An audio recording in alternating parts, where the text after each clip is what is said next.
नाशिक पाठोपाठ हिंगोलीमुळे शिंदेंची डोकेदुखी वाढणार। खासदार हेमंत गोडसे बंडाच्या तयारीत असल्याची माहिती। तर तिकीट कापण्याच्या चर्चेनंतर हेमंत पाटील समर्थकांसह मुंबईकडे रवाना होणार।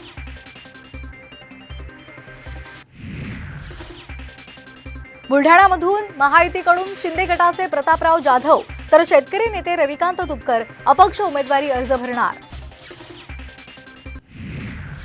हातकणंगलेच्या जागेसंदर्भात महाविकास आघाडीमध्ये आज अंतिम निर्णय होण्याची शक्यता।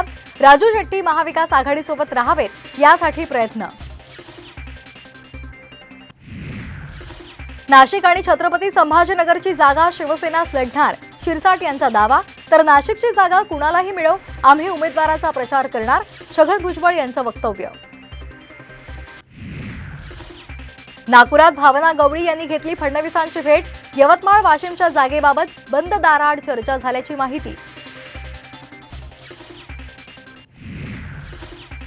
लोकसभा निवडणुकीपर्यंत 3500 कोटींच्या दंडाची वसुली करणार नाही, प्राप्तिकर खात्याची ग्वाही। काँग्रेसला मोठा दिलासा।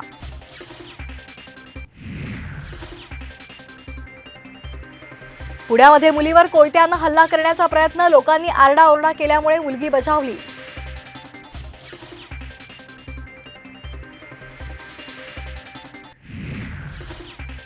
सांगलीमध्ये ऊसतोड मजुरांच्या ट्रॅक्टरचा भीषण अपघात, अपघातामध्ये 4 जण ठार तर 10 ते 12 जण जखमी।